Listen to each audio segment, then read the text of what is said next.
Excellent début de semaine. Bonjour à tous et bienvenue dans cette nouvelle émission du Weekly Market Analysis. Ici François Ablé donc pour présenter cette émission. Donc comme vous le savez d'habitude, les lundis on se retrouve pour présenter l'émission de décryptage, de lecture globale des marchés financiers. Et nous sommes à la huitième émission. Donc ça va déjà, ça passe très vite. Je remercie d'avance tous ceux qui prendront donc le temps pour présenter, pour lire, pour regarder pardon, cette émission. Ce sont des émissions longues hein, de 1 heure et demie. Donc, ça demande quand même beaucoup de temps et de concentration. Et donc, je voulais vous dire merci pour cet effort que vous mettez et aussi pour le fait que vous êtes tout aussi nombreux après chaque émission à visionner ces émissions-là. Alors, moi, mon nom, c'est François Ablé. Pour ceux qui viennent de me découvrir, je suis le responsable du Global Structured Academy, GSTA, donc c'est une corporation éducative, une académie de formation et d'encadrement au niveau du trading et de la bourse en ligne. Vous pouvez nous joindre si ce n'est pas encore déjà fait. Je vous invite cordialement à le faire au GSTA, donc Global Structured Academy, sur Facebook et également sur YouTube. On a aussi notre site internet qui est le www.gstacademy.com. Donc GST Academy en un mot, d'accord? Tel que vous le voyez à l'écran. Bon, donc sans plus trop tarder, on va passer à l'avertissement lié au risque. Donc, comme vous le savez, négocier sur des comptes à marge, notamment les CFD, nécessite donc un usage assez averti. Vous devez en prendre connaissance justement de ces produits pour ne pas éviter, pour éviter en fait à ne pas brûler vos capitaux et aussi si vous souhaitez bien sûr apprendre davantage sur la bourse, notamment le trading, je vous invite à me contacter si ça vous intéresse et on pourrait donc trouver en fonction de vos horaires, puisqu'il s'agit d'un apprentissage personnalisé à votre guise, donc un emploi du temps qui vous convient pour que je puisse justement vous aider à pouvoir gagner ou bien à pouvoir être rentable sur les marchés financiers. Voilà. Donc, vous avez pris connaissance de l'investissement lié au risque. Alors, comme d'habitude, comme j'ai dit, aujourd'hui, Weekly Market Analysis 8, donc émission du 26 février, donc qui prend la date aujourd'hui jusqu'au vendredi. Nous allons voir, comme d'habitude, hein, les actifs majeurs que nous suivons, notamment au niveau du Forex, le GBP USD, le USD CAD et puis également l'euro-dollar. On va aussi jeter un coup d'œil rapidement sur le graphe du dollar parce qu'il y a on peut juste pour voir une observation parce que le dollar, vous savez, est coté d'à peu près dans tous les marchés majeurs que vous suivez. Ce sont eux qui bougent le marché. Donc, avoir une idée du dollar en tête, ce serait bénéfique pour vous, pour votre analyse. Et aussi voir nos traditionnels bons du trésor, les obligations et tout ça, comme que vous connaissez. Voilà. Donc, c'est le sommaire que je viens de vous dire de façon rapide, de façon simplifiée. Donc, j'ai omis de mentionner l'or, le cuivre, le pétrole. Le pétrole dont je m'étais trompé dans une analyse la semaine passée, je vais revenir là-dessus. C'est important. Et puis, il y a aussi le gaz naturel. Voilà. Donc, on va passer bien sûr à la lecture de calendrier du marché pour voir justement tout ce qui risque d'être macroéconomique et tout ce qui risque peut-être de faire bouger le marché. A priori, il ne devrait pas avoir justement de nouvelles fondamentales, à part par exemple le discours attendu de Jerome Powell devant la commission des finances à la Chambre des représentants aux États-Unis, qui sera tenu demain. Donc les premiers mots de Jerome Powell, lui qui a remplacé Janet Yellen. Donc actuellement, mon point de vue fondamental sur le marché, donc se situe au niveau de l'euro et du dollar. Voilà.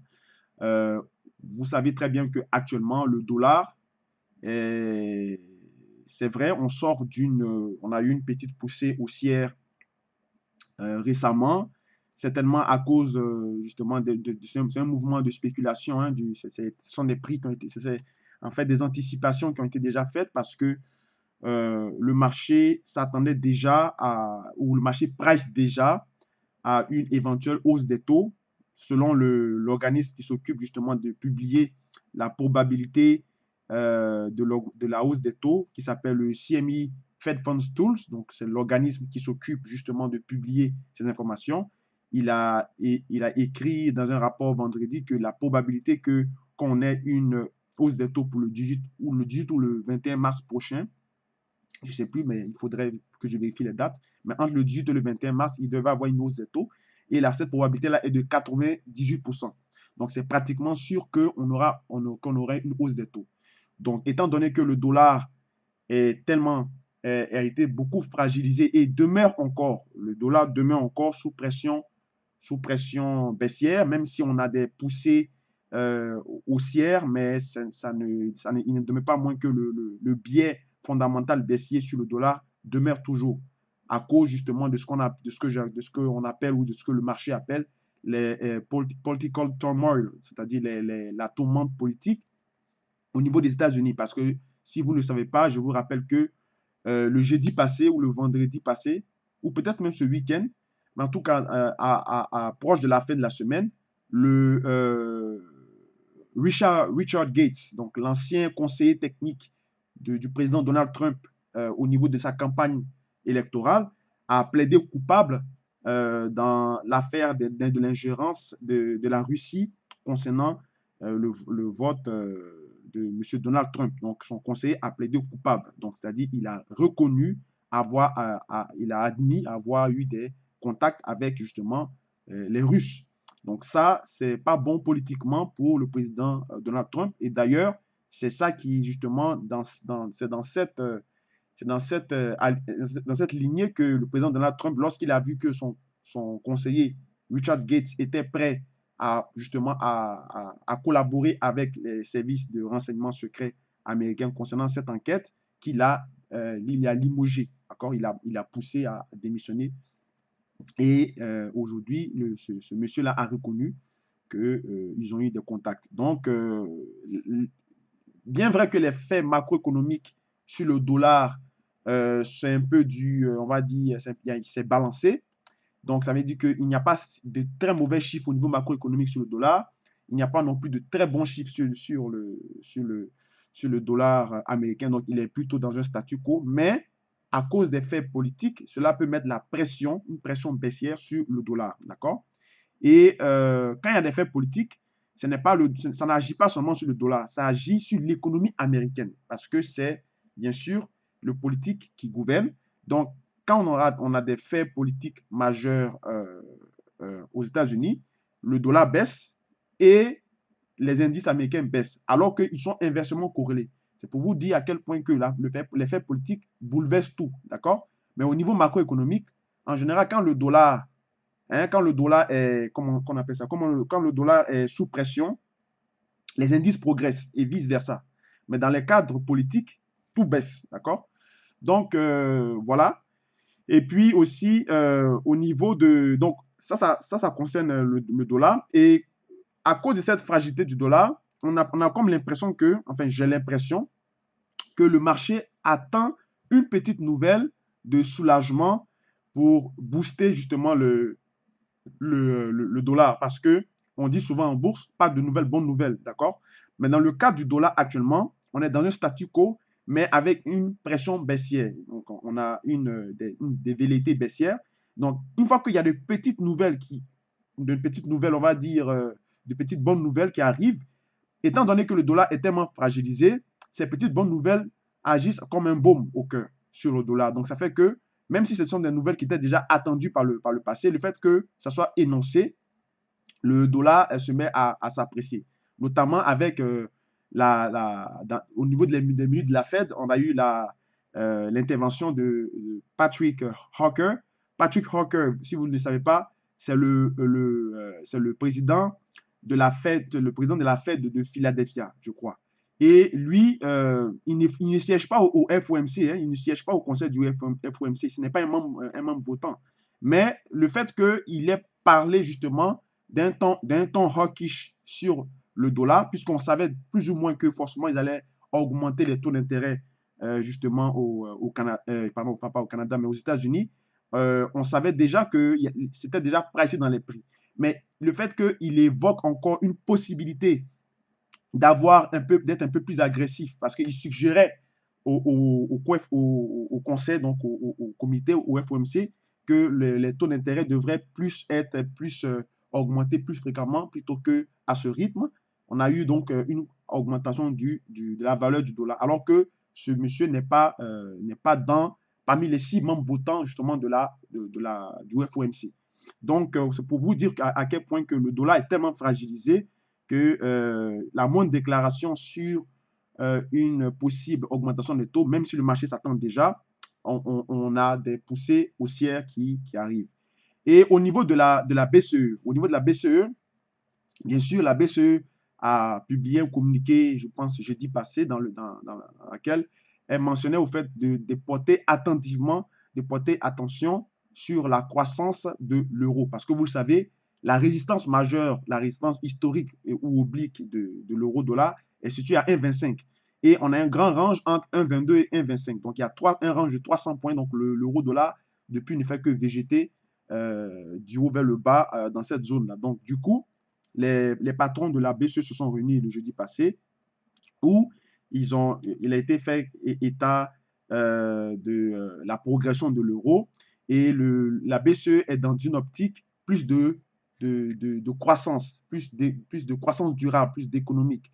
Elle n'est pas plutôt dans une vision de politique monétaire, même si elle a mentionné qu'elle doit s'assurer que la croissance rythmée de l'évolution de l'euro, donc là, au niveau de la politique monétaire, doivent aller dans le même sens que la croissance de la zone européenne. Ça veut dire que, en fait, elle se réserve le droit de pouvoir intervenir dès qu'elle sent que l'euro est un peu trop fort, parce que l'Europe sera pénalisée si la valeur de l'euro est trop forte au niveau des exportations.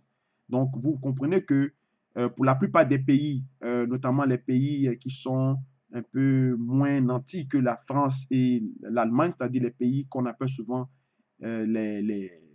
ceux qui font partie des PIGS, c'est-à-dire le Portugal, l'Irlande, la Grèce et ces pays-là, au niveau de leur exportation, elles ont besoin, et même l'Italie aussi, donc elles ont besoin que cette hausse de l'euro soit contrôlée parce qu'elles ne pourront pas exporter leurs produits parce que du fait que les produits sont un peu trop chers. Même l'Allemagne aussi. Hein, donc, du coup, les patrons de la Banque centrale se réservent le droit, donc jettent un peu un doute sur l'avenir au niveau de la progression de l'euro pour essayer de calmer un peu le jeu parce que actuellement, je vous ai dit, toutes les banques centrales, bon, pas toutes les banques centrales, mais disons l'Europe, la zone européenne, le Japon et les États-Unis sont dans un souci, en fait, d'essayer de désamorcer cette surchauffe qui semble planer au-dessus de ces différentes économies que je viens de citer, en commençant à relever les taux et à diminuer leur bilan, sauf le Japon, bien sûr, qui est un peu réfractaire à ce niveau, mais généralement, toutes les banques centrales semblent s'aligner dans cette posture. Alors, un dernier mot au niveau du Canada. Bon, le Canada a eu des excellents chiffres au niveau de l'inflation, parce que l'inflation était attendue à un rythme de 1,9 et il est sorti à 1,7, notamment aussi l'inflation core qui a été plus ou moins mitigée. Mais le Canada a été beaucoup vendu ces derniers mois, on va dire ces dernières semaines. Donc, du coup, cette nouvelle au niveau de l'inflation canadienne a permis un boost. Au niveau des négociations sur le NAFTA, c'est toujours un statu quo. Depuis l'intervention passée de la ministre des Affaires étrangères euh, au sujet de NAFTA, il n'y a pas eu d'avancement. Les nouvelles sont en cours et donc, du coup, ben, il y a un statu quo qui plane sur la monnaie canadienne. Il faut savoir qu'en absence de nouvelles macroéconomiques ou de nouvelles fondamentales qui catalysent donc les différents produits que nous travaillons, seuls les détails techniques de long terme sont de mise. Donc, quand vous voyez qu'il n'y a pas de nouvelles macroéconomiques au niveau du Canada, il faudrait privilégier bien sûr l'analyse technique sur le long terme, d'accord? Donc, ça peut justement aussi guider le marché. Donc, voilà ce que j'avais à dire en fait au niveau de l'actualité fondamentale. On va voir aussi au niveau du tableau macroéconomique, les chiffres. Ce qui va nous intéresser cette semaine, on a bien sûr le mardi l'indice de la confiance du consommateur au niveau de la France. On a également les indices, on a les indices des prix à la consommation au niveau de l'Allemagne. Donc ça intéresse ceux qui justement qui transigent sur le DAX, d'accord? Sur le DAX ou bien le Bund. Au niveau également du mardi, on a aussi la production industrielle au Japon, d'accord, qui est attendue à la baisse dans le calendrier des CMC Market, attention. Après ça, vous avez aussi le PMI manufacturier au niveau de la Chine. Le mercredi, on a les mises en chantier au Japon. On a également l'indice de confiance de consommateur GFLK. Ça, c'est l'indice le Consumer Confidence Index. Ça, c'est pour au niveau de l'Allemagne, le GLFK. Après, vous avez le prix des produits industriels et des matières premières, très important au niveau du Canada. Donc, on attend ça.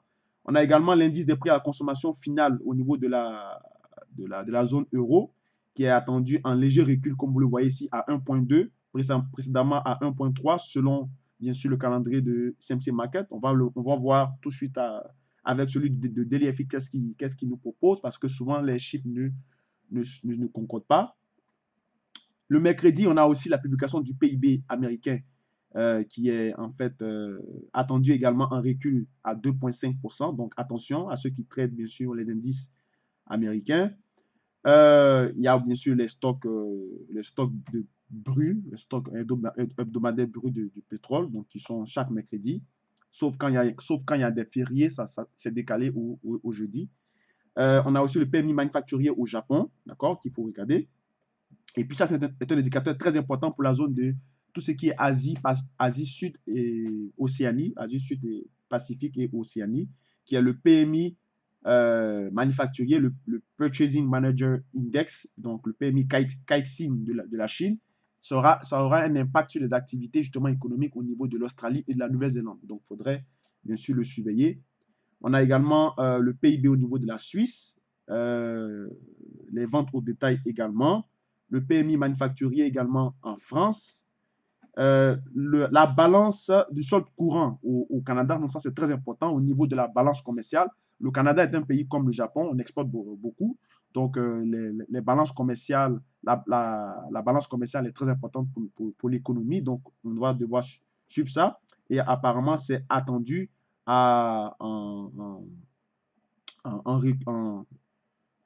est dans une situation de déficit, mais on est en train de diminuer le déficit parce que la publication passée était à moins 19,35 milliards et c'est attendu à moins 17,9 milliards. Donc, c'est une légère amélioration. D'accord?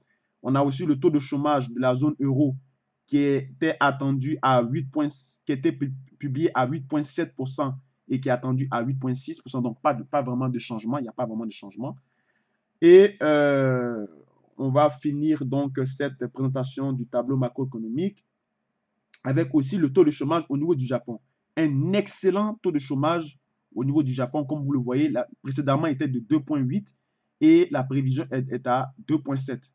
Il n'y a pas mieux, il n'y a pas mieux. Parce que je vous ai toujours dit que selon les prix Nobel, quand on est en situation de plein emploi, c'est 5%. Selon les économistes américains, selon les prix Nobel américains en économie, ils disent que le plein emploi dans un pays est observé lorsqu'on a 5% de taux de chômage. Et au Japon, ils en ont 2,7. En Grande-Bretagne, ils en ont 4,2. Donc, c'est ça, pratique. Ça veut dire que pratiquement tout le monde travaille. Et on voit que récemment, ils viennent d'augmenter l'âge de la retraite jusqu'à 80 ans. Bon, ça, je ne suis pas très pour ce genre de mesures, mais on voit que le Japon est vraiment dans une bonne santé économique. D'accord? Donc, ainsi de suite. Donc, indice des prix à la consommation au niveau du Japon. Ils n'ont pas encore publié la prévision, mais sinon, le précédent était de 1,3. Donc, comme vous le voyez ici, l'indice des prix à la consommation de la bourse de Tokyo, c'est un glissement annuel. Voilà, donc c'est quand on parle de glissement annuel, c'est comme une révision des chiffres, les différents chiffres qui ont été compilés, les différents trimestres qui ont été compilés, donc on ressort donc une mise à jour. Donc le précédent est à 1,3, donc ils n'ont pas encore publié la prévision. Et aussi le PIB annualisé au Canada, qui est attendu en légère hausse. Donc, le précédent était à 1,7 et la prévision est à 2%, d'accord, 2%. Par contre, le PIB régulier était précédemment de 0,4 et là, on a attendu à 0,1%. Donc, c'est pas bon, c'est encore un recul encore. Mais on va suivre ça attentivement parce que, comme je l'ai dit tout à l'heure avant de présenter ce tableau, le Canada n'est pas très en forme. Au niveau des chiffres macroéconomiques, ce n'est pas la grande forme. Donc, il faudrait donc faire attention à ça. Bien, donc voilà un peu à peu près ce qu'il faut retenir du calendrier, de marché de CMC Market. On va aller du coup sur DailyFX pour voir si on a à peu près les mêmes nouvelles. Donc, IPC allemand, ça on l'avait vu. Ici, c'est affiché à 1,5 attendu précédemment de 1,6. On a bien sûr le discours, bien sûr, comme je l'ai dit au départ, de Jérôme Powell devant la commission des finances, hein, commission des finances de la Chambre des représentants. Donc, ça va être, en fait, ça va être diffusé à partir du mardi 27 février à 14h30 heure d'Europe. Ici au Canada, ça sera à 8h30, d'accord, 8h30, 9h30. Donc, c'est très attendu. On a aussi la balance commerciale des biens aux États-Unis qui est attendue. Le stock des grossistes, cet indicateur-là est aussi plus ou moins important. Les gens prêtent de moins en moins attention à ça, mais c'est quand même important pour ceux qui font de l'intraday sur justement le S&P et surtout le S&P et le Dow Jones, parce qu'on sait que les grossistes jouent un rôle assez important aux États-Unis, notamment Walmart, Costco et voilà, des grands géants. Donc ça, c'est très important. La commande des biens durables, c'est très important aussi. Attendu en recul, c'est pas bon. Donc le précédent était à 2,8. Là, la prévision est à moins 2,5. Donc ça, c'est pas très bien. Ça veut dire que les carnets de commande, les carnets de bons de commande n'ont pas été remplis. Ils sont même en perte. Donc ça, c'est pas bien pour les activités, non seulement pour les activités locales et aussi au niveau des exportations. L'indice des prix d'achat de logement, bon, ça c'est plus ou moins moyen.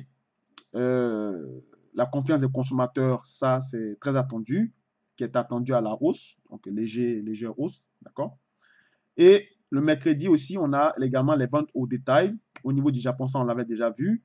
Le PMI Caixin en Chine, PMI manufacturier, donc au niveau de la zone Asie, Pacifique et Asie Sud, d'accord. C'est attendu également à un léger recul. Donc, vous voyez ici, donc, regardez, jetez un coup d'œil justement dans ces différents tableaux, avec les tableaux, comparez toujours trois tableaux pour avoir une meilleure vision des chiffres, pour ne pas vous faire avoir, parce que souvent, certains chiffres publient des attentes à la hausse, d'autres publient les attentes à la baisse, donc ça peut créer à la confusion. Donc, pour terminer, on a donc, bien sûr l'indice PCE, donc le PCE, c'est le Personal Consumer Expenditure Core, donc c'est-à-dire c'est l'indice l'indice des dépenses des ménages, les dépenses personnelles des ménages, qui est très, très, très, très important. Je ne sais même pas pourquoi ils le mettent ici en importance moyenne, mais ça devait être en importance rouge, parce que c'est là-dessus que la Fed se base en ce qui concerne les politiques inflationnistes au niveau des salaires, d'accord, des salaires, et également même justement de l'inflation, d'accord, parce que ce qui fait bouger justement l'inflation, c'est le coût de la vie et les salaires. Donc, ce qui amène justement à faire des politiques sur les salaires, c'est le PCE, le Personal Consumer Expenditure, un indicateur très, très important. Il est attendu à un statu quo, donc a priori, il ne devait pas avoir de surprise normalement. D'accord? Donc, il faudrait suivre ça attentivement. Bien. On va passer maintenant au graphique. Donc, je vais mettre ici les graphiques. Voilà. Alors, comme d'habitude, nous commençons sur le Forex avec le GBP USD. Donc, GBP USD, comme d'habitude, depuis qu'on a commencé ces émissions, on évolue dans cette figure. Donc, on a eu ici, juste pour faire un récapitulatif, on a eu une validation de cette figure qu'on appelle les triangles ascendants. En général, la sortie se fait généralement haussière. On est allé taper la zone assurée en bleu ciel, qui est en fait une zone qui était travaillée à plusieurs reprises, qui a servi de support, de résistance et qui est devenue elle-même, voilà, c'est un niveau, un seuil une zone de prix de polarité. parce que ça a été support et ça a été aussi une résistance, d'accord? Donc, elle a quand même des antécédents. Si on la prolonge pour aller ici, vous voyez que ça a été vraiment travaillé cette zone-là. Donc, du coup, le marché a cassé la ligne rouge, on a accéléré, on a échoué sur cette ligne, on a retracé, et là, on semble se stabiliser, on semble faire, en fait, je vais déplacer ma caméra pour que vous puissiez bien voir, voilà. On semble faire du statu quo, on semble se stabiliser pour peut-être, pourquoi pas, prendre appui sur la ligne orange que j'ai dessinée ici, qui est une ligne qui prend en compte justement les niveaux précédents qui est clé, qui cherche à prendre appui pour pouvoir se propulser vers l'avant. Parce que nous savons que ce type de figure, en général, on a toujours des pullbacks et après, on a des mouvements ascendants à venir. C'est ce qui s'est passé. On est monté, on a fait un pullback, arrivé à ce niveau. On a formé un plus bas dans le mois de février. On a fait également ce plus haut à ce niveau-là pour le mois de février en question. Donc, on est en train de se stabiliser, de latéraliser. On va aller voir en données horaires pour voir un peu l'idée intraday.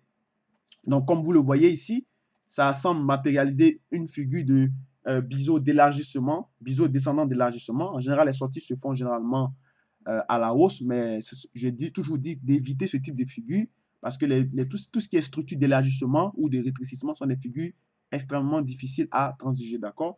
La probabilité qu'on parte à la hausse ou à la baisse est de seulement de 57%. Donc, il n'y a pas vraiment de mouvements particuliers qui se font là-dessus. Certes, on sait que ce type de figure se finit toujours par la hausse, mais la probabilité de réalisation laisse un peu à désirer. Donc, c'est un peu difficile actuellement sur le GBP-USD. Vous le voyez ici, on est légèrement au-dessus des plus hauts hebdomadaires, mais on est malgré tout en dessous de la clôture mensuelle. Donc, il demeure toujours voilà, une pression baissière à ce sujet-là.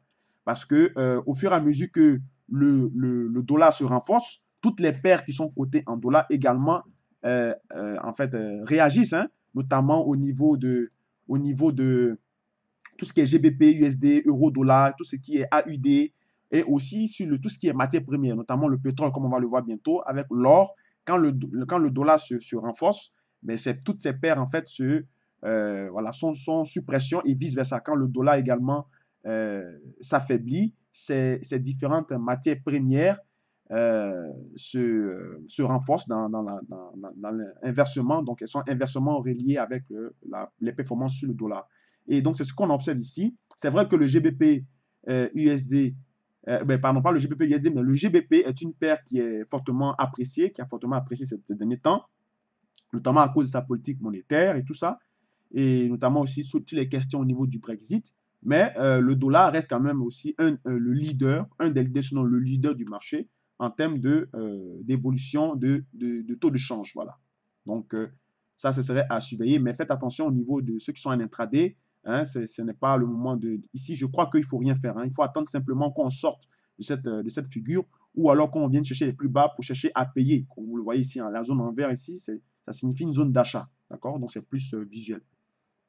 Au niveau de l'USD-CAD, donc l'USD-CAD, comme j'ai dit tout à l'heure, le Canada est très fragilisé au niveau macroéconomique, au niveau économique. On a eu certes des chiffres d'inflation qui ont été publiés le vendredi passé, mais ça n'a pas donné, c'était en fait, c'était des rebonds. Parce que vous savez, comme je l'ai dit tout à l'heure, même dans le cas du dollar, quand un actif est très fragilisé, même si une nouvelle qui n'a pas l'habitude de le faire bouger sort positive, ça donne comme une sorte de soulagement sur les traders qui sont en dollars canadiens. Donc, quand on a eu les chiffres qui ont été publiés au niveau de l'inflation rythmée au Canada, le CPI, donc Consumer Price Index, on sait qu'habituellement, cette inflation, en fait, statistiquement, le taux de variance en général est de 0,1, d'accord, de 0,1. Et l'inflation était attendue à 1,9 et c'est sorti en recul, hein, en recul.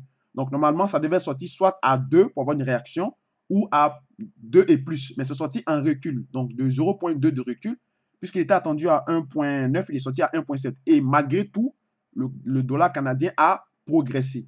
Donc, c'est pour vous dire en fait que c'était pas vraiment des excellents chiffres, mais ça reste quand même que c'est une inflation qui est très élevée comparativement aux données précédentes, même si le précédent était à 1,9, mais on a l'habitude d'avoir des taux, des chiffres de Consumer Price Index un peu plus à la hausse. Donc, c'est ce qui a fait que le dollar canadien s'est renforcé un peu. D'autant plus que on a eu également la progression, hein, on a eu la progression également du dollar en même temps. C'est-à-dire le dollar américain avait progressé avec les anticipations sur les questions de politique monétaire, d'accord?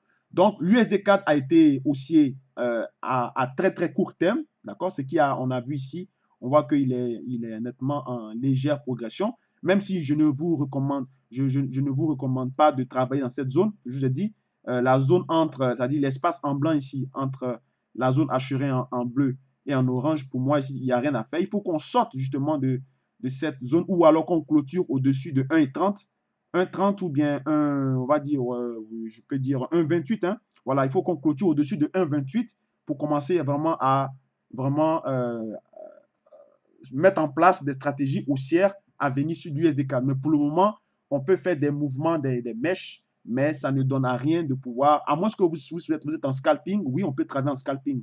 Sur l'USD4, il y en a qui le réussissent très très bien, mais pour ceux qui sont débutants, ou bien pour ceux qui viennent de découvrir l'analyse technique, je déconseille fortement de travailler sur l'USD4 parce que c'est un actif qui est très très difficile. Même moi, je suis pas aussi, je n'ai pas eu, j'ai l'habitude de le trader, mais cette dernier temps, je prends du recul avec cette paire Forex parce qu'elle est très, très difficile à manipuler parce qu'elle dépend non seulement du dollar, elle dépend des facteurs géopolitiques, elle dépend du dollar canadien, de beaucoup de choses. Donc, du coup, c'est une paire qu'on appelle souvent, c'est une paire qu'on, souvent en salle de marché, on avait des jeux de mots, on appelle ce genre de paire AUD, USD, USD, quand on les appelle des currency. Les currency, c'est comme les currency avec, et les commodities, c'est-à-dire sont les paires forex qui sont vraiment liées avec les facteurs, avec des facteurs géopolitiques qui dépendent justement des matières premières, donc comme l'or ou le pétrole. On les appelle les currency et USD4 en fait partie. Donc vous voyez que on est au-dessus, certes, de la ligne, on est au-dessus de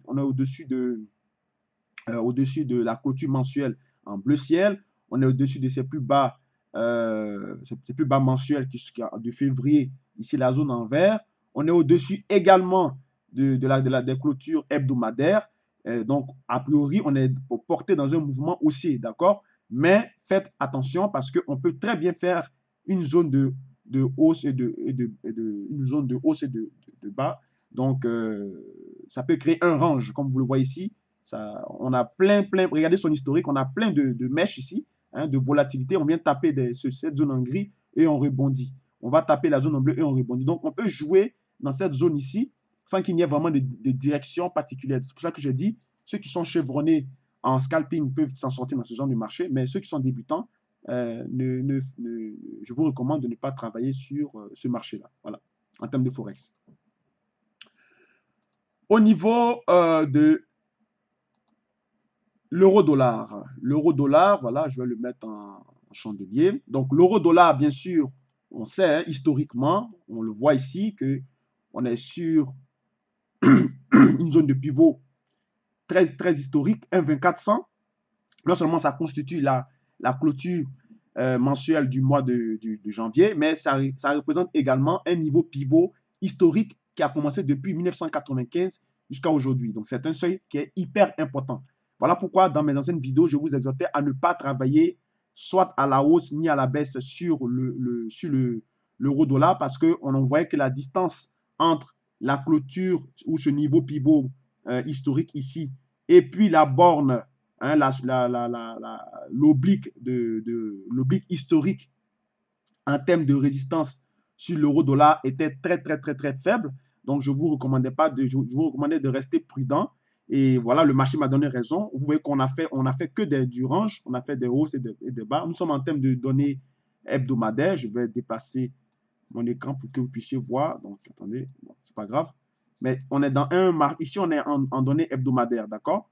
Et en données hebdomadaires, ça veut dire que chaque mèche, chaque bougie que vous voyez ici est en fait en données hebdomadaires. Donc, chaque bougie représente une semaine. Et en une semaine, 2 semaines, 3 semaines, 4 semaines, 5 semaines, 6 semaines, donc plus de 1 mois et demi, on ne fait que aller entre 1,2250 et 1,25. Donc, la fameuse zone de l'orange à 300 points 250 points, 300 points dont j'en parlais en début de l'émission. Donc, vous voyez, on n'a pas vraiment de distance ou disons de mouvement particulier. D'accord? C'est pour ça que il va falloir attendre que le mois finisse dans à peu près 6 à 7 jours pour voir vraiment l'issue des mouvements à venir sur l'euro-dollar pour être bien orienté sur ce marché-là qui est un marché qui est la paire Forex la plus transigée, hein, l'euro-dollar.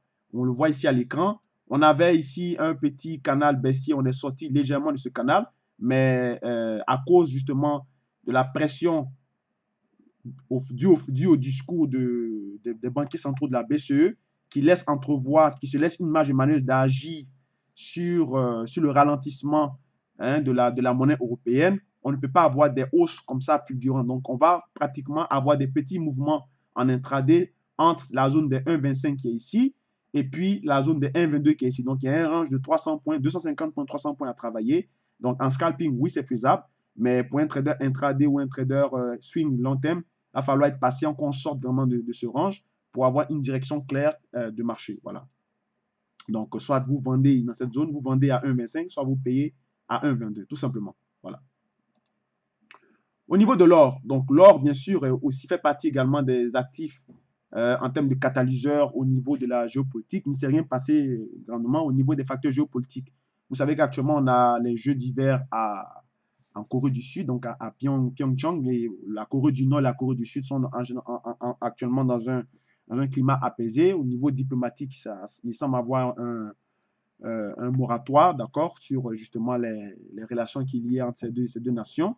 Et l'or n'a pas bougé parce que l'or nous avait habitué justement lorsqu'on avait des potentielles menaces venant du côté de la Corée du Nord, on avait souvent des mouvements haussiers sur l'or. Mais on remarque ici qu'encore là aussi, qu'on a fait un range entre les 1440, les 1300, pardon, 1347 et les 1320. Voilà, entre les 1315 et 1347, on a un gros range. Donc, l'or ne fait que voilà, taper ce niveau. Il n'y a pas de direction particulière, même si à long terme, nous sommes dans une figure haussière, d'accord, qu'on appelle souvent les triangles ascendants, donc avec une résistance horizontale et puis un support oblique. Donc, la sortie se fait généralement à la hausse. Donc, on attend la cassure de ce niveau pour pouvoir commencer à mettre en place des scénarios allant dans ce sens. Si on va en 1 heure en séance intraday, on voit bien que ça, j'ai tracé ces lignes-là, bien sûr, le dimanche soir. Donc, on voit que on est vraiment dans une figure de contraction, donc dans un triangle symétrique de contraction. Donc, il n'y a pas vraiment de direction particulière. Certains, les professionnels ou les puristes de l'analyse technique, en général, on mentionne que lorsqu'on est dans ce genre de figure, si c'est précédé d'une tendance haussière, le marché est susceptible de continuer à la hausse qu'à la baisse, ce qui n'est pas faux statistiquement. Et également en dépit du fait que si le dollar, la pression sur le dollar est de mise, on peut avoir également des poussées haussières sur l'or à venir. Mais cependant, en intraday, il faudra rester très prudent, surtout dans cette zone ici. Hein, la zone où il y a la moyenne mobile, c'est-à-dire la zone entre les 1300, 1330, 1335, il faudrait vraiment rester dans cette zone parce que c'est une zone clé. Vous le voyez ici, on a un niveau, le trait noir ici représente un niveau pivot. Et puis la moyenne mobile également de 365 périodes qui est là aussi vient quasiment croiser sur cette zone-là. Donc, il va falloir faire très attention. C'est une zone peut-être que le marché surveille attentivement, c'est-à-dire la zone des 1330, d'accord? Mais on est tout de même au-dessus des plus hauts hebdomadaires, mais on est en dessous de la clôture mensuelle. Donc, il faudrait faire attention sur l'or. C'est de statu quo. Il n'y a pas vraiment de direction particulière, sauf par exemple pour des scalpeurs, encore une fois de plus. Les scalpeurs peuvent justement essayer de travailler ce marché-là à travers des zones bien définies. Voilà. Au niveau du pétrole, donc le pétrole, le UK Oil, donc le baril mondial, je m'étais trompé la semaine passée lorsque je présentais cette émission. Je vous avais présenté une figure, en fait, une figure chartiste qui n'était pas en fait validée parce qu'on avait seulement un seul point de contact. Cette fois-ci, j'ai pris du recul et j'ai réadapté justement la nouvelle figure ici que je vous propose à long terme sur le baril, le Brent. Donc, comme vous le savez, actuellement, là, il y a toujours les facteurs fondamentaux au niveau des produits des membres au niveau des pays producteurs, des membres qui sont membres de l'OPEP, concernant le balancement de l'offre mondiale et la demande mondiale, d'accord? Et ils maintiennent toujours cette position de quotariser la production sur le pétrole. Étant donné qu'on a eu, lorsqu'on a eu justement cette croissance des prix du baril du pétrole, beaucoup de compagnies américaines qui font du schiste, voilà, le gaz de schiste ou les gazoducs, ont commencé à ouvrir d'autres plateformes pétrolières. Et elles n'avaient pas prévu qu'il y allait avoir des intempéries, justement, les intempéries dans ces plateformes-là qui ont dévasté leur plateforme de forage. Donc ça a eu un impact, bien sûr, sur le prix du baril du pétrole. Donc actuellement, on est justement dans des suspicions haussières au niveau du baril du pétrole. Certes, cependant, quand on regarde la figure ici au niveau du long terme sur le pétrole, on observe un biseau de rétrécissement, encore une fois de plus, biseau de rétrécissement ascendant, dont la sortie se fait généralement à la baisse, d'accord?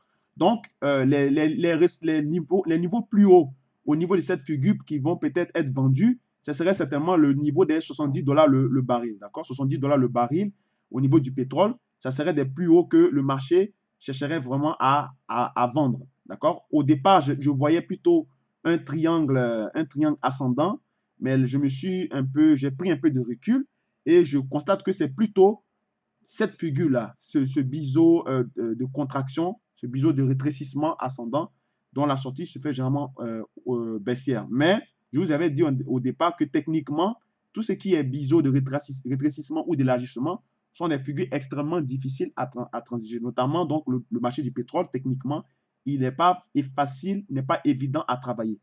Voilà pourquoi, en une heure, j'ai mis en fait un comment on appelle ça, des seuils ou des niveaux de retracement Fibonacci pour voir un peu les niveaux clés qui vont me donner peut-être une indication sur ce marché à venir. D'accord? Donc là, on voit que techniquement, vous voyez la ligne ici, cette droite de tendance fine qui a été rompue. D'accord? On a cassé cette ligne. Ça correspondait en fait à la zone des 50% en termes de ratio de Fibonacci. On est allé justement jusqu'à la zone des 61 80, donc le seuil magique, hein, de ce qui fait la force justement de cet indicateur ratio de Fibonacci, le nombre d'or. On est arrivé à cette zone-là et le marché a retracé, d'accord? Donc, certes, on a retracé 50% du mouvement baissier qui avait été initié depuis le début du mois de février.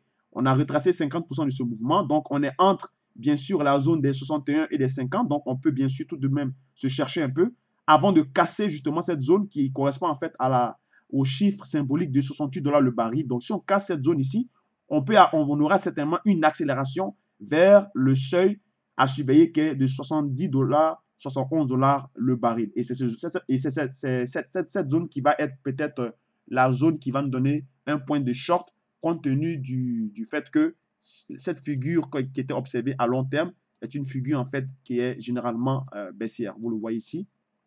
Je vais, pardon, retirer, hein, je vais retirer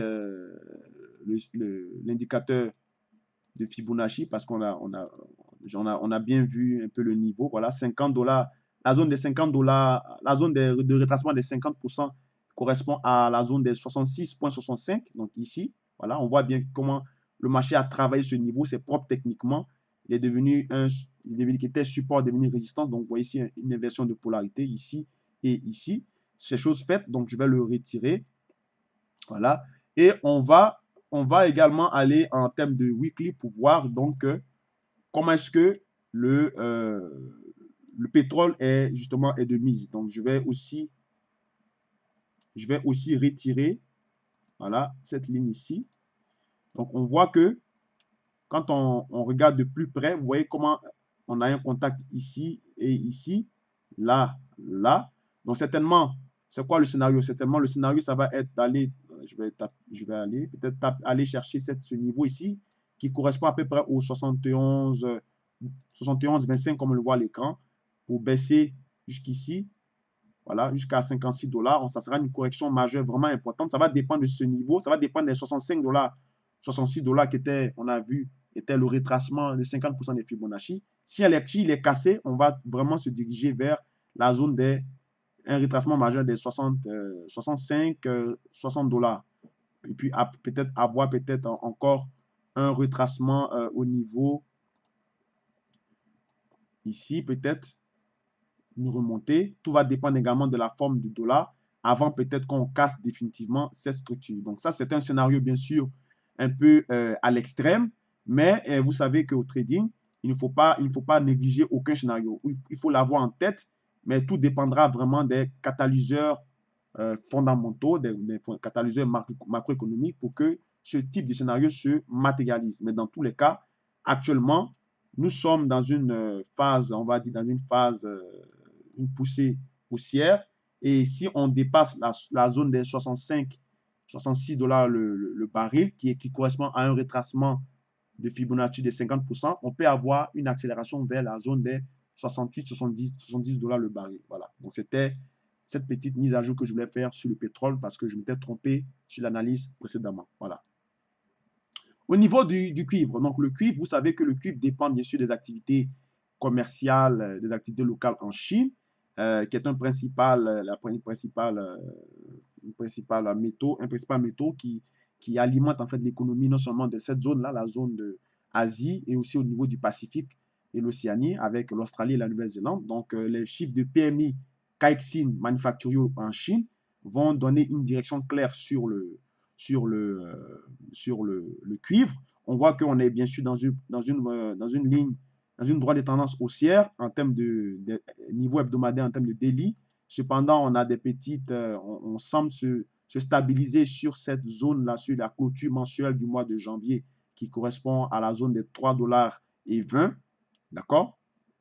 En intraday, qu'est-ce que ça donne en intraday? En une heure, eh bien, on voit que on est dans des phases de marché un peu particulières. Encore là, on a des structures d'élargissement descendant que je demande aux débutants d'éviter parce que même moi, je me fais souvent avoir dans ce genre de figure parce qu'il n'y a pas, c'est difficile d'avoir des repères techniques particuliers pour bien canaliser ce type de marché. Donc, en général, il faut vraiment attendre qu'on sorte de ces figures-là, justement, pour qu'on soit vraiment à des niveaux assez élevés pour commencer à envisager des stratégies claires. Sinon, en ce moment, on est vraiment, on sait pas exactement quelle est la direction particulière du cuivre. Depuis un certain moment, le cuivre est très difficile à travailler et c'est un actif que je suivais comme ça. De toutes les manières, en CFD, je ne peux pas le transiger parce que c'est trop, disons, demandant en termes de marge et de slippage au niveau des CFD. En termes de marché futur, oui, on peut le travailler,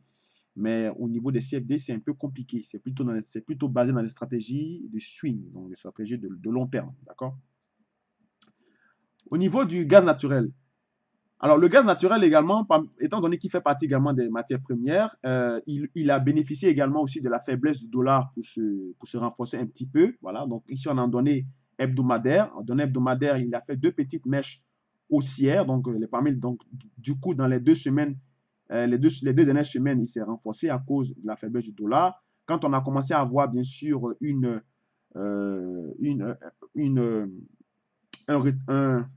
c'est-à-dire quand le dollar a commencé à se rétracter, il a commencé à progresser un petit peu. Mais sinon, quand le dollar était très en forme, on le voit ici, il n'était pas très en forme. Donc, il a cassé, bien sûr, sa structure également de contraction en termes symétriques. Et on semble faire un pullback, d'accord? On est venu faire, on a cassé, on a retracé un petit peu, toujours dans la zone hachurée en bleu ici que j'ai tracée, comme une zone d'historique qui est très importante. Donc, on est venu ici pile poil, on a fait un pullback sur l'oblique, son support oblique, et certainement peut-être continuer on va peut-être continuer à avoir un retracement baissier. Faut savoir qu'actuellement, fondamentalement, le cuivre, pardon, pas le cuivre, mais le gaz naturel, on commence à sortir bien sûr de la période d'hiver. C'est quand le printemps commence à arriver, donc fondamentalement au niveau climatique, le gaz naturel n'a pas tendance statistiquement à progresser dans la zone voilà, la zone de climat tempéré, d'accord? Mais étant donné qu'on a des caractéristiques au niveau des caractéristiques au niveau, des mêmes caractéristiques au niveau du pétrole, d'accord? Donc, quand il y a des progressions ou des grandes annonces macroéconomiques qui ont tendance à soutenir à la hausse le prix du pétrole, ça a eu une incidence sur le gaz naturel, d'accord? Donc, il faudrait rester prudent, au moins jusqu'à peut-être fin mars, pour vraiment voir si on peut faire des stratégies baissières sur le gaz naturel. Toujours est-il que, dû à la récente baisse du gaz naturel, on est venu faire un range sur la zone qui a constitué en fait un support des plus bas sur le gaz naturel. Ça a été payé à plusieurs reprises.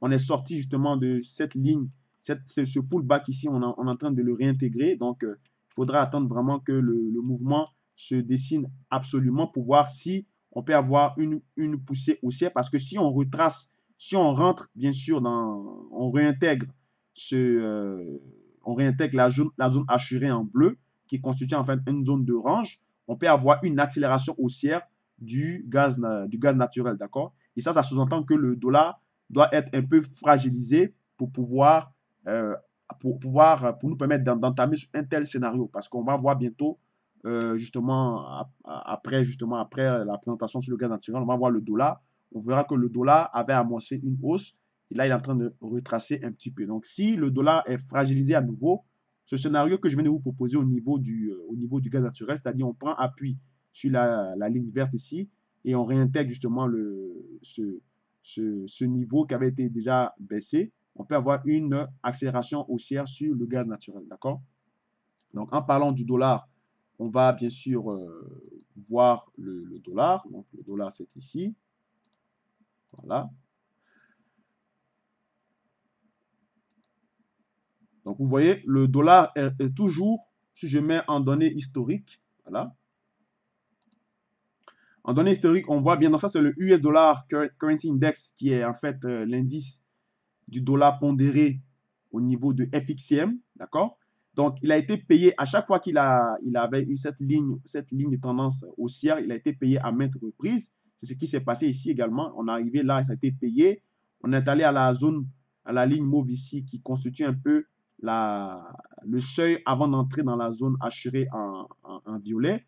Et on fait seulement des plus hauts et des plus bas, mais on n'a pas de direction particulière. Voilà pourquoi j'ai mis ce petit carré en jaune pour symboliser donc cette phase d'indécision sur le dollar.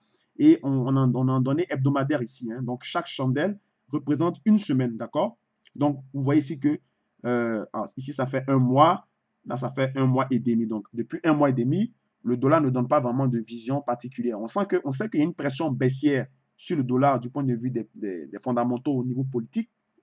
Mais au niveau technique, on n'a pas vraiment de direction particulière parce que on voit que à chaque fois, quand il arrive ici, il est shorté. Quand il arrive là, il est payé. D'accord? On va aller voir, bien sûr, en données horaires. C'est plutôt en 4 heures. Moi, je regarde beaucoup en 4 heures. Voilà.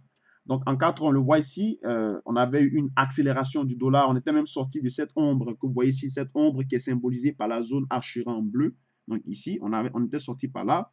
Moi, j'avais cru justement à une poursuite de ce mouvement jusqu'à la ligne mauve ici, qui constituait en fait le sommet du range aux alentours des 11 710. Ça n'a pas été fait. On s'est plutôt stabilisé ici.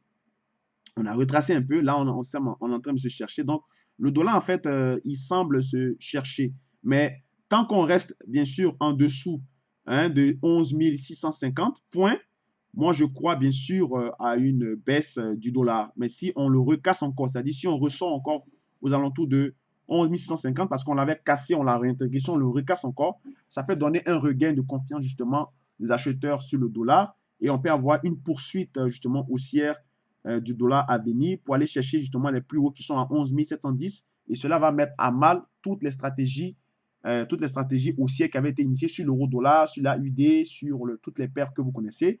Donc, on peut avoir une poursuite haussière du dollar. Ça va également amener les matières premières à se rétracter, notamment l'or, le pétrole et le gaz naturel.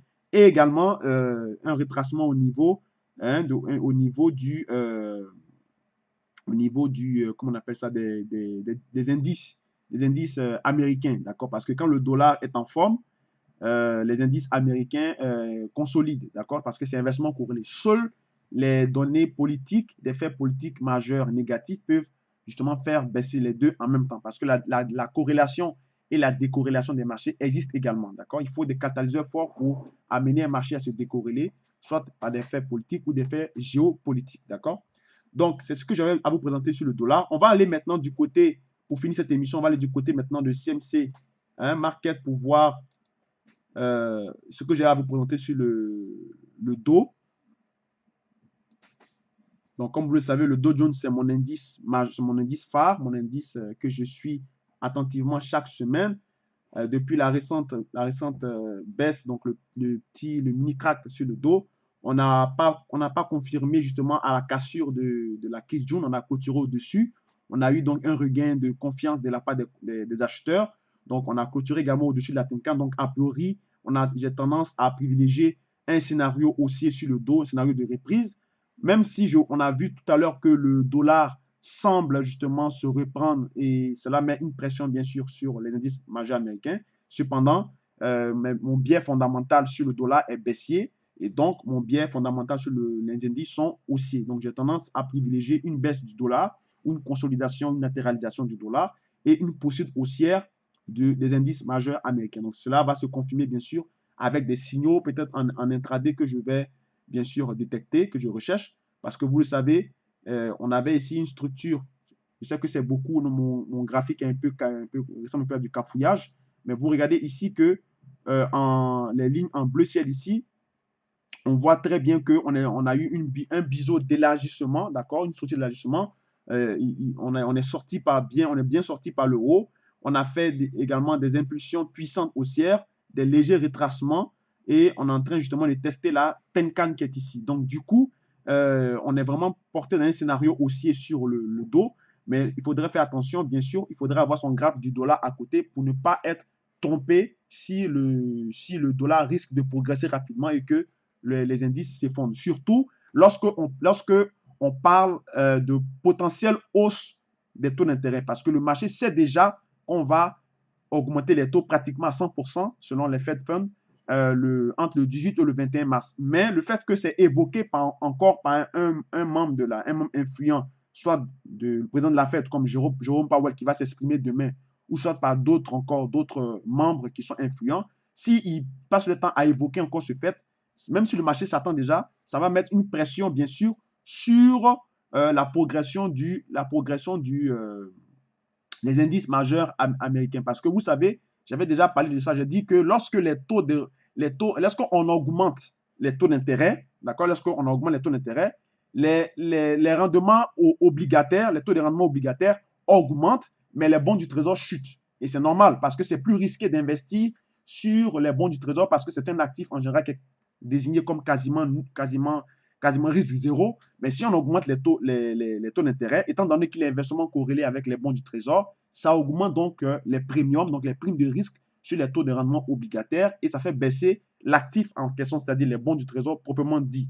Donc, quand c'est comme ça met une pression également sur les indices majeurs parce que les indices majeurs sont corrélés positivement avec les bons du trésor. Ils varient dans le même sens, d'accord? Quand les bons du trésor baissent, les indices baissent. Quand les bons du trésor augmentent, les indices également augmentent, d'accord? Donc, du coup, il faudrait surveiller ça.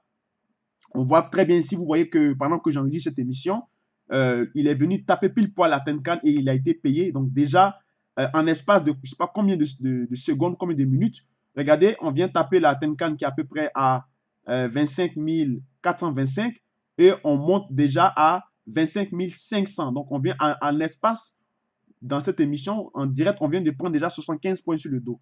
Donc, vous voyez que c'est un actif qui est très volatile, c'est un marché qui est très puissant, il est à peu près comme le DAX, il est très punchy. Donc, il faudrait faire très attention avant de travailler sur ce marché-là. Voilà. On va aller bien sûr maintenant au Nasdaq. Donc, le Nasdaq, c'est le même constat. Hein. Quand vous regardez le Dow Jones et que vous regardez le Nasdaq, c'est pratiquement du copier-coller. Vous voyez comment il a rebondi sur la zone ici. Vous vous rappelez la zone, le rectangle vert qu'on avait tracé l'émission passée. Et j'ai dit qu'il fallait qu'on clôture, bien sûr, qu'on casse derrière, en bas de ce rectangle pour voir si on allait continuer à la baisse. Ça n'a pas été fait.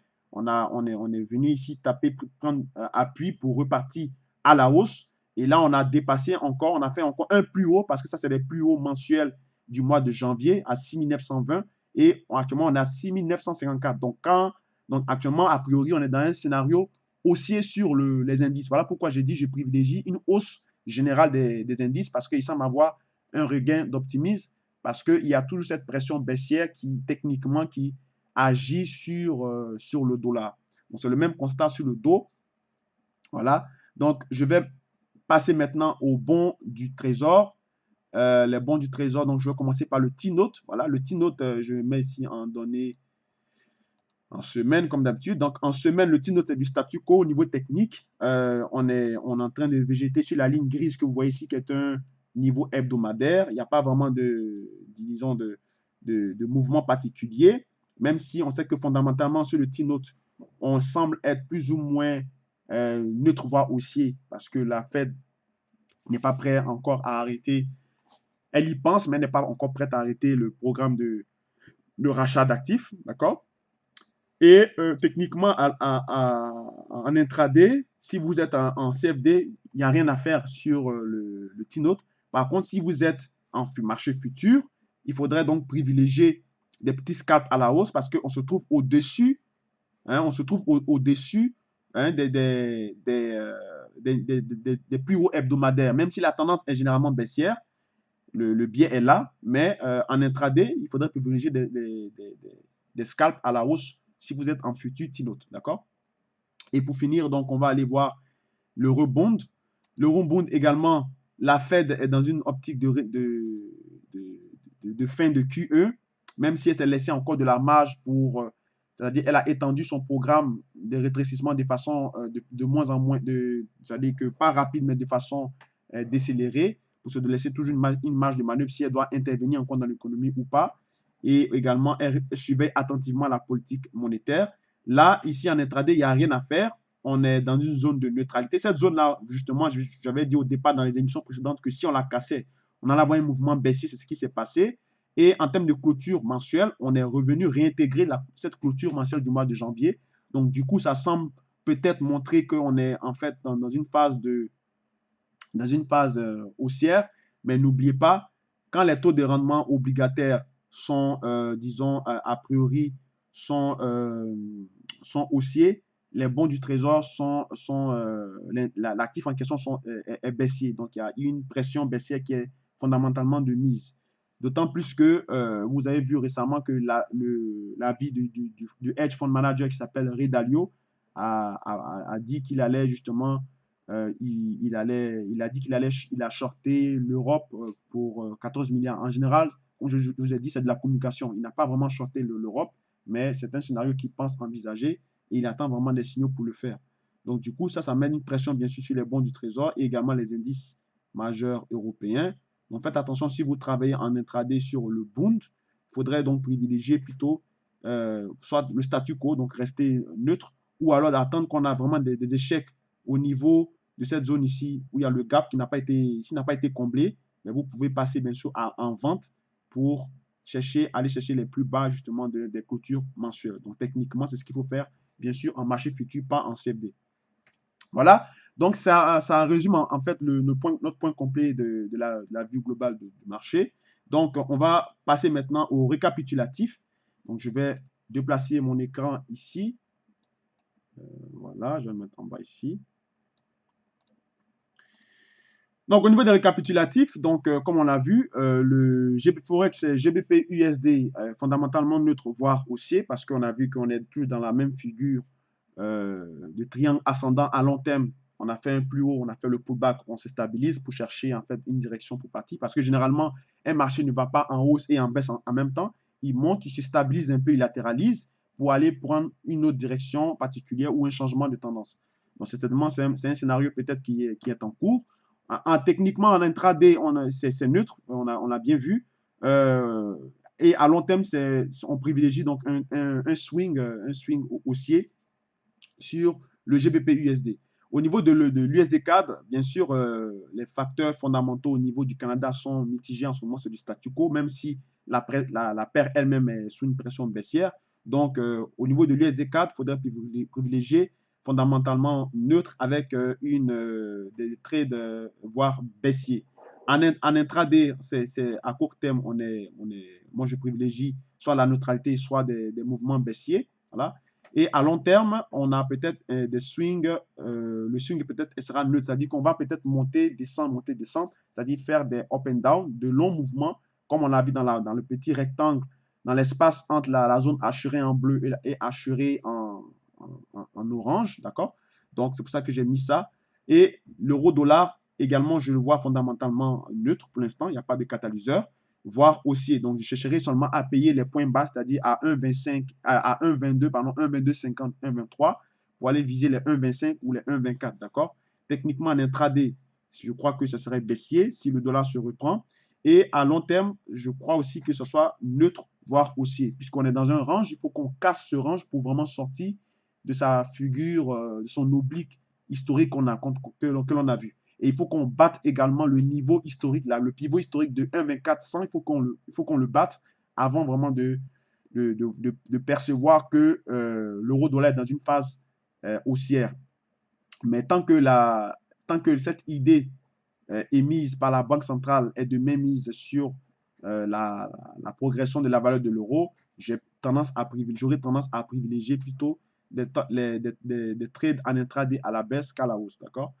L'indice, les Dow Jones, voilà, fondamentalement neutre, voire haussier, donc je crois à une reprise haussière des indices. C'est le même constat sur le Nasdaq.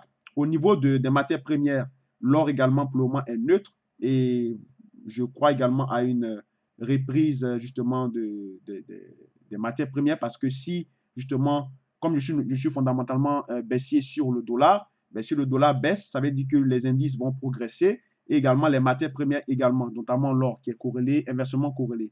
Et en intraday, je privilégierai plus soit la neutralité ou je serai peut-être baissier avec certains niveaux, par exemple, qu'on vient tester la zone de 1330 à 1340. Je vais chercher plutôt à vendre les plus hauts de 1340, d'accord, pour venir rechercher les plus bas ou le niveau moyen des prix, comme on a vu, c'est-à-dire la zone où il y avait le pivot en trait noir avec la moyenne mobile. Cette petite zone, justement, est un indice pour moi de pouvoir travailler sur l'or. Au niveau du cuivre, c'est pareil. Donc, le cuivre, on va suivre justement les données sur la Chine. Au niveau du gaz naturel, ici, je m'abstiens de travailler dans ce marché pour l'instant. D'accord? Au niveau de la dette européenne, donc l'eurobond. Donc, l'eurobond, c'est en fait l'indice de la dette dont l'Allemagne est corrélée à 30% là-dedans. Donc, fondamentalement neutre et voire baissier parce que vous savez que la BCE veut arrêter justement, l'Allemagne met la pression sur la BCE pour arrêter vraiment ce programme ultra accommodant. Donc, techniquement, comme j'ai dit, en termes d'intraday, il n'y a rien à faire, sauf si vous travaillez sur les marchés futurs, vous pouvez privilégier des mouvements haussiers comme baissiers, donc on est dans la neutralité.